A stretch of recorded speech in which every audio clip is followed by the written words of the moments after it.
हाँ जी नमस्कार, स्वागत आप सभी का मेरे इस YouTube चैनल पर। आज हम कक्षा 9 के विज्ञान विषय की जो हमें वर्कबुक मिली है उसका कार्यपत्रक 5 जो है उसके क्वेश्चनों का सॉल्यूशन देखेंगे।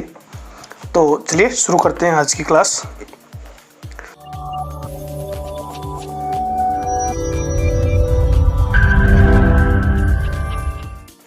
हाँ जी, पहला क्वेश्चन देखिए, वायुमंडल में वायु का संगठन वर्ताकार आरेख द्वारा प्रदर्शित कीजिए। यानी आपको वायुमंडल में वायु का संगठन यानी वायुमंडल में कौन कौन सी गैसें पाई जाती है। तो आपको ये तो पता है कि भाई सबसे ज़्यादा कौन सी गैस पाई जाती है, नाइट्रोजन। इसकी मात्रा होती है लगभग 78%। यानी आप ये कह सकते हो कि जैसे मान लो ये वर्ताकार आरेख है, ये हिस्सा कितना हो गया 25%, ये कितना हो गया 25, और ये कितना हो गया 25, और ये भी 25। तो इसका मतलब इन तीन भागों को अगर हम मिला दें, ये वाला, ये 1, 2 और 3, तो ये इतना 75% भाग तो कौन कवर करेगा, नाइट्रोजन। उसके अलावा दूसरे सबसे अधिक मात्रा में जो गैस होती है वो होती है ऑक्सीजन। ये होती है तकरीबन आपके लगभग 21%। तो अब आप देख सकते हो ये हो गया आपके लगभग 99%। अगर इनका योग करोगे तो ये हो जाएगा 99%। यानी वायुमंडल में 99% भाग पर केवल ये 2 गैसें पाई जाती है। बाकी अन्य भाग में जो है वो अदर गैसें जैसे कार्बन डाइऑक्साइड है, हाइड्रोजन है, सल्फर है, वो सब गैसें पाई जाती है। तो आप अपनी स्क्रीन पर भी इस आरेख को देख सकते हैं और इसे आप अपने डायग्राम में इस वर्कबुक में बना लें। ठीक है। हाँ जी, अगला प्रश्न देखिए, मिश्रण को परिभाषित कीजिए। तो मिश्रण क्या होता है, 2 या 2 से अधिक पदार्थों का मिलना जो वो मिश्रण कहलाता है। जैसे मान लो कि अपन ने 1 मुट्ठी जो वो चावल डाल दिए, 2 मुट्ठी जो वो आपने उसमें दाल डाल दी, तो वो किसका बन जाएगा, उसको हम उस पदार्थ को हम क्या कह देंगे, मिश्रण कह देंगे। तो मिश्रण जो है वो सिर्फ भौतिक दृष्टि से मिलाया जाता है, उसका रासायनिक जो है वो परिवर्तन नहीं होता है। तो यहाँ परिभाषा में हम क्या लिखेंगे, 2 या 2 से अधिक तत्वों या यौगिकों का 2 या 2 से अधिक तत्वों या यौगिकों का किसी भी अनिश्चित, देखो जब मिश्रण की बात करते हैं तो उसमें जो पदार्थ मिलाए जाते हैं उनकी कोई निश्चित मात्रा नहीं ली जाती है। 2 या 2 से अधिक तत्वों या यौगिकों का अनिश्चित अनुपात में मिलने से बने पदार्थ को मिश्रण कहते हैं।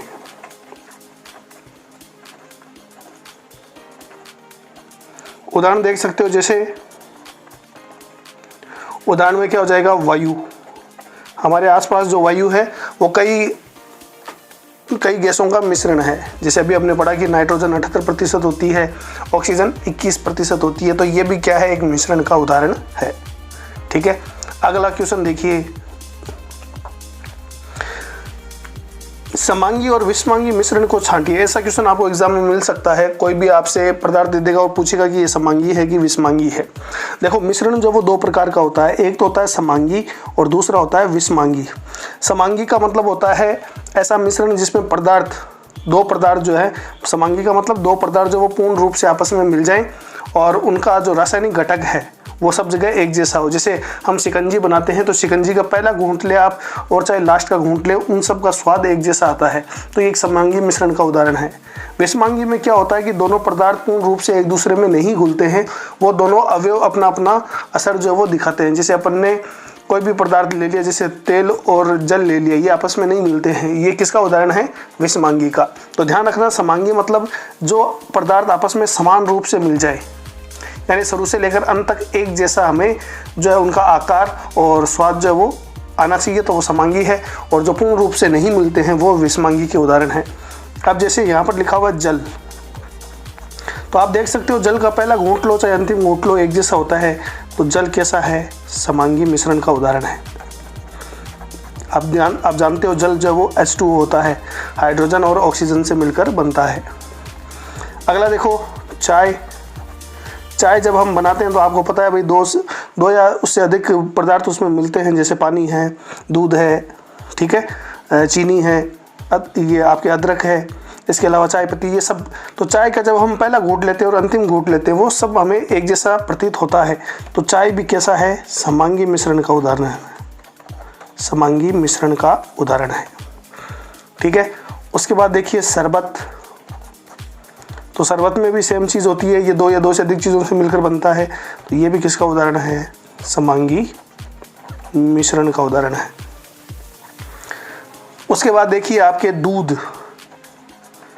देखो दूध को इम्पोर्टेंट लगा लेना। दूध को जब हम देखते हैं तो हमें लगता है कि दूध जो है वो एक समांगी मिश्रण है, लेकिन दूध जो है वो एक विषमांगी मिश्रण का उदाहरण है। ये ध्यान रखना भाई। दूध दिखने में हमें समांगी दिखता है, लेकिन आपके एनसीईआरटी की अगर आप बुक देखोगे तो उसके अंदर साफ साफ लिखा हुआ है कि दूध एक विषमांगी मिश्रण होता है। तो इस चीज़ का ध्यान रखना। अगला देखो तेल व पानी का मिश्रण। आपको पता है तेल व पानी का मिश्रण, ये दोनों आपस में नहीं मिलते हैं। तो ये भी कैसा उदाहरण है, विषमांगी का उदाहरण है। ठीक है। और अगला सल्फर और लोहे का चूर्ण। सल्फर व लोहे का चूर्ण, तो ये भी किसका उदाहरण है, विषमांगी मिश्रण का उदाहरण है। ठीक है। तो ऐसे क्वेश्चन आपसे एग्जाम में ज़रूर पूछे जाएंगे। आपको कोई पदार्थ दे देगा, पूछेगा कि बताइए ये समांगी है या विषमांगी है। हाँ जी। अगला क्वेश्चन देखिए, मिश्र धातु किसे कहते हैं। देखो जब दो या दो से अधिक धातुओं को मिलाकर कोई नई धातु बनाई जाती है तो उसे मिश्र धातु कहते हैं। तो यहाँ पर हम परिभाषा में क्या लिखेंगे, दो या दो से अधिक धातुओं के समांगी मिश्रण को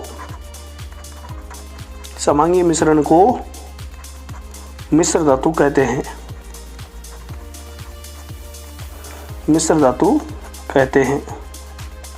तो ये ध्यान रखना भाई, समांगी मिश्रण होना चाहिए, यानी उनमें उनको गलाकर रासायनिक प्रक्रिया द्वारा बनाया जाना चाहिए। जैसे मान लो लोहे के टुकड़े आपने मिला दिए, ठीक है, और कुछ टुकड़े जो है वो आपने मान लीजिए कि स्टील के मिला दिए, या मान लो तांबे के मिला दिए आपने, और सिर्फ उनको ऐसे ही मिलाया ऊपर से, तो ये मिश्र धातु नहीं कहलाएगी। ये तो सिर्फ मिश्रण हुआ, और उनको हम अलग अलग छांट सकते हैं।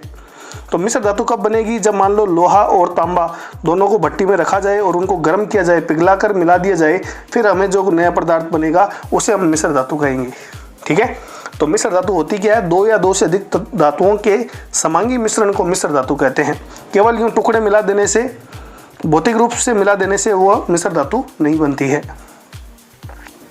हाँ जी। अगला क्वेश्चन देखिए, इंपॉर्टेंट क्वेश्चन है, पित्तल किन धातुओं के मिश्र धातु है, यानी पित्तल जो धातु है वो कौन सी धातुओं से मिलकर बनी है। ऐसा क्वेश्चन पूछा जाता है कि बताइए जो धातु दे रखी है आपको मिश्र धातु, वो किन धातुओं से मिलकर बनी है। तो ध्यान रखना, पित्तल जो है वो मिश्र धातु होती है, और ये दो धातुओं से मिलकर बनती है।